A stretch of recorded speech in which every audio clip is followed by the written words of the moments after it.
सिर्फ दो की फ्रेम्स के बीच का एनिमेशन ये बता देता है कि तुम एक प्रो वीडियो एडिटर हो या फिर एक नॉब सीखिए हो। जितने भी प्रो वीडियो एडिटर हैं वो सब स्मूथ एनिमेशन करते हैं क्योंकि उन्होंने ग्राफ को मास्टर कर रखा है। लेकिन ग्राफ को समझना थोड़ा कॉम्प्लिकेटेड होता है, लेकिन अब नहीं होगा। इस एपिसोड में तुम मास्टर करोगे ग्राफ को, साथ में कुछ कूल इफेक्ट्स जिससे तुम अपनी 3D एडिटिंग को एक नेक्स्ट लेवल तक ले जा सके हो। So let's start this episode.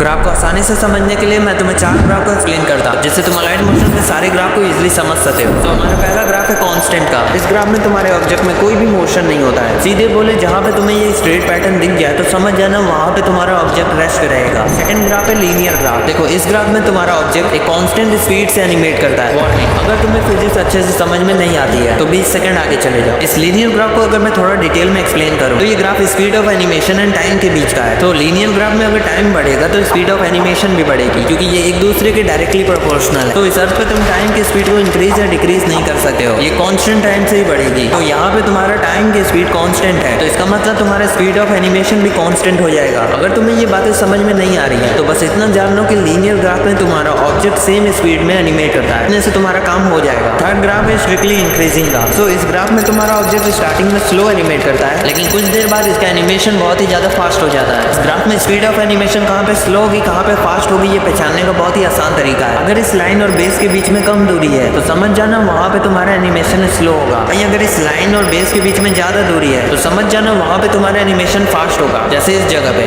Fourth graph है हमारा स्ट्रिक्टली डिक्रीजिंग का। इस ग्राफ में तुम्हारा ऑब्जेक्ट फास्टली एनिमेट करता है लेकिन कुछ देर बाद वो स्लो हो जाता है। तो बेसिकली कहूँ तो ये थर्ड वाले ग्राफ का अपोजिट है। तो मैंने तुम्हें ग्राफ का इंट्रो दे दिया। इस इंट्रो से तुम्हारे लिए लाइट मोशन के सारे ग्राफ को समझना बहुत ही ज्यादा आसान हो जाएगा। तो अब मैं तुम्हें लाइट मोशन के सारे ग्राफ को एक्सप्लेन कर देता हूँ। तो मैंने यहाँ पे कार वाली PNG को इंपोर्ट कर लिया है। तुम्हें यहाँ पे मूव एंड ट्रांसफॉर्म में जाना देने की फ्रेम ऐड करना है। फिर सेकंड की फ्रेम तुम्हें कुछ दूरी पे ऐड करना है। इस सेकंड की फ्रेम में तुम्हें इस कार को लेफ्ट स्लाइड कर देना है। अब तुम्हें फर्स्ट की फ्रेम में आना है, देन यहाँ पे तुम्हें इस कार को राइट स्लाइड कर देना है। देखो ग्राफ तुम्हें यूज करना होगा तो तुम्हें वो 2 की फ्रेम्स के बीच में यूज करना होगा। तो तुम्हें इन की फ्रेम्स के बीच में आना है, फिर तुम्हें इस ऑप्शन के ऊपर क्लिक कर देना है। तो यहाँ पे पूरे ग्राफ का सेक्शन ओपन हो जाएगा। तुम्हें जो पहला ग्राफ मिलेगा वो लीनियर का ग्राफ है जिसे मैंने पहले ही एक्सप्लेन कर दिया। तो मैं तुम्हें ये दिखा देता हूँ कि ये कैसे एनिमेट करता है। अब तुम्हें नीचे सेकंड ग्राफ के ऊपर क्लिक कर देना है। तो ये ग्राफ स्ट्रिक्टली इंक्रीजिंग का ग्राफ है, इसे भी मैंने तुम्हें एक्सप्लेन कर दिया है। जैसे कि इस एरिया में तुम्हारा एनिमेशन स्लो रहेगा और इस एरिया में तुम्हारा एनिमेशन फास्ट हो जाएगा। Let me show you. अब तुम्हें इसके नीचे थर्ड वाले ग्राफ के ऊपर क्लिक कर देना है। देखो इस एरिया में तुम्हारा एनिमेशन फास्ट रहेगा और इस एरिया में तुम्हारा ग्राफ धीरे धीरे कांस्टेंट जैसा होने लग जाएगा। इसका मतलब ये है कि यहाँ पे एनिमेशन धीरे धीरे होकर रुक जाएगा क्योंकि कांस्टेंट वाले ग्राफ में तुम्हारा ऑब्जेक्ट रेस्ट पे रहता है। ओवरऑल समझाऊं तो तुम्हारा एनिमेशन फास्ट से स्टार्ट होगा देन स्लो होते होते रुक जाएगा। Let me show you. अब इस फोर्थ ग्राफ के ऊपर क्लिक कर दो। इस ग्राफ में तुम्हारा एनिमेशन स्लो से स्टार्ट होता है, देन इस बीच वाले एरिया में तुम्हारा एनिमेशन फास्ट हो जाता है, फिर लास्ट वाले पार्ट में तुम्हारा एनिमेशन फिर से स्लो हो जाता है। Let me show you. Allied motion तुम्हें ग्राफ को कस्टमाइज करने का भी ऑप्शन देता है। जैसे तुम इस ग्राफ को इन 2 पिन से तुम कस्टमाइज कर सकते हो। जैसे कि इस ऊपर वाली पिन को मैं थोड़ा सा स्ट्रेच कर देता हूँ, सेम मैं नीचे वाली पिन को भी स्ट्रेच कर देता हूँ। तो तुम देख सकते हो कि स्टार्टिंग फेज पहले से ज्यादा स्लो स्टार्ट होगा और मिडिल वाला फेज पहले से ज्यादा फास्ट रहेगा और एंडिंग वाले फेज में पहले से ज्यादा स्लो एनिमेशन होगा। ओवरऑल कहूँ तो तुम्हारा एनिमेशन पहले से जल्दी खत्म हो जाएगा। Let me show you.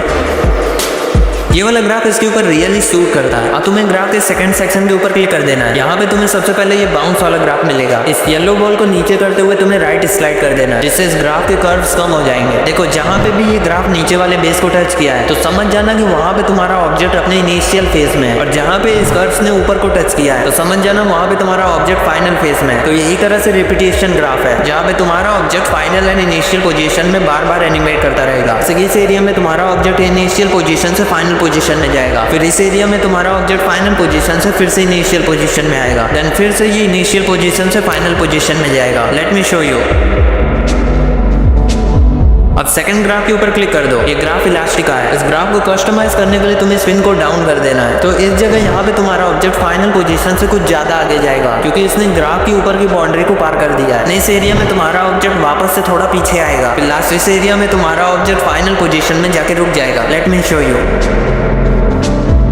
ये वाला सेम ग्राफ मैंने इस फुटबॉल के एनिमेशन में भी यूज किया था। अब तुम्हें थर्ड ग्राफ के ऊपर क्लिक कर देना है। ये ग्राफ साइक्लिक का है। ये वाला ग्राफ बाउंस वाले के सिमिलर है, इसमें भी रिपीटेशंस फॉलो होती हैं। इस नीचे वाले बॉल को राइट स्लाइड करके तुम इस ग्राफ को कस्टमाइज कर सकते हो जिससे इसके साइकिल्स कम हो जाएंगे। अब इसे प्ले करते हैं।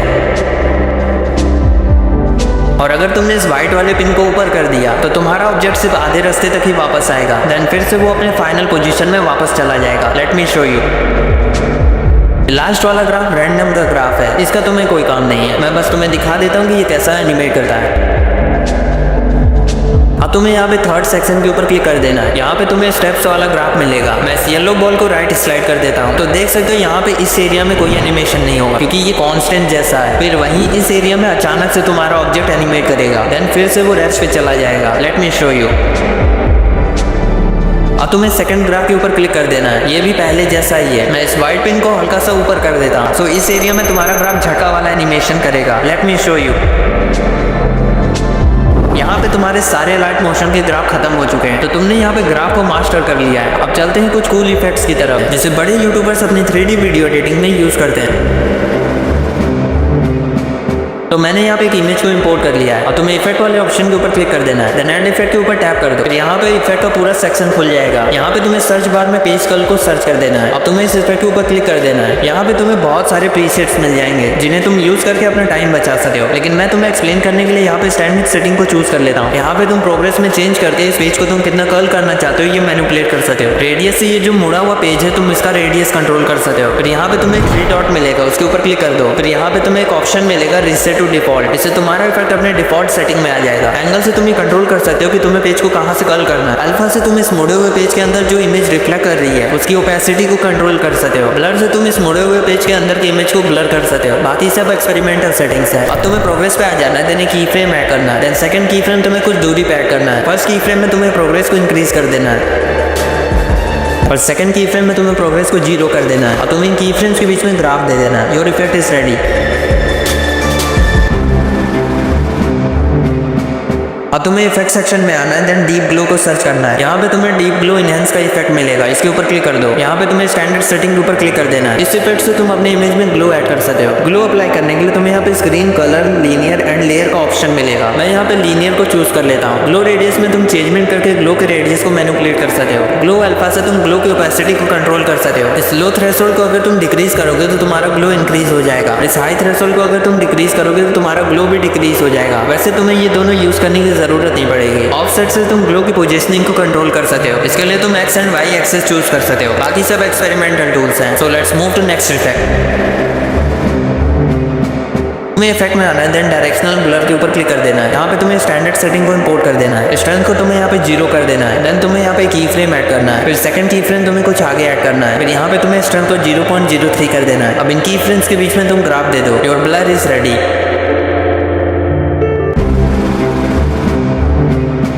तुम्हें इफेक्ट सेक्शन में आना है, देन यहाँ पे तुम्हें वेव रैप के ऊपर क्लिक कर देना है। अगर प्रीसेट यूज करोगे तो काम आसान पड़ेगा, लेकिन मैं तुम्हें समझाने के लिए स्टैंडर्ड सेटिंग को इंपोर्ट कर लेता हूँ। यहाँ पे तुम्हें फेस में की फ्रेम ऐड करना है, देन लास्ट में तुम्हें एक सेकंड की फ्रेम ऐड करना है। यहाँ पे तुम्हें फेस को इंक्रीज कर देना है। तो तुम देख सकते हो कि यहाँ पे कुछ वेव जैसा पैटर्न बनने लगा है। एंगल से तुम ये मैनिपुलेट कर सकते हो कि ये वेव वाला पैटर्न किस जगह से बनेगा। स्पेसिंग से तुम वेव के बीच का डिस्टेंस मैनिपुलेट कर सकते हो। मैग्नीट्यूड से तुम वेव का मैग्नीट्यूड कंट्रोल कर सकते हो, यानी कि वेव कितना ऊपर जाएगा और कितना नीचे आएगा। बाकी सब एक्सपेरिमेंटल सेटिंग्स है। So let's move to the next effect.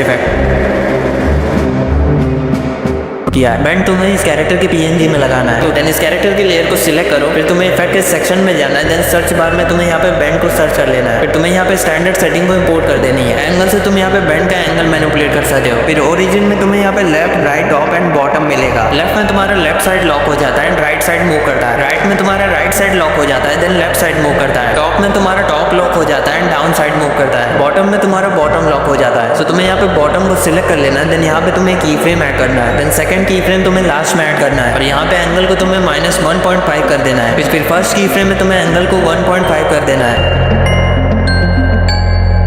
Graph में तुम्हें यहाँ पे बाउंस वाला ग्राफ चूज कर लेना है। इस ग्राफ को मैं थोड़ा सा एडजस्ट कर देता हूँ। Now your effect is ready. बाकी के इफेक्ट्स को हम नेक्स्ट एपिसोड में डिस्कस करेंगे, क्योंकि अगर मैंने उन्हें यहाँ पे एक्सप्लेन किया तो तुम्हारा ओवरफ्लो होने लग जाएगा। और अगर तुमने बाकी के एपिसोड्स नहीं देखे तो तुम इस प्लेलिस्ट से उन्हें देख सकते हो। मिलते हैं नेक्स्ट वीडियो में।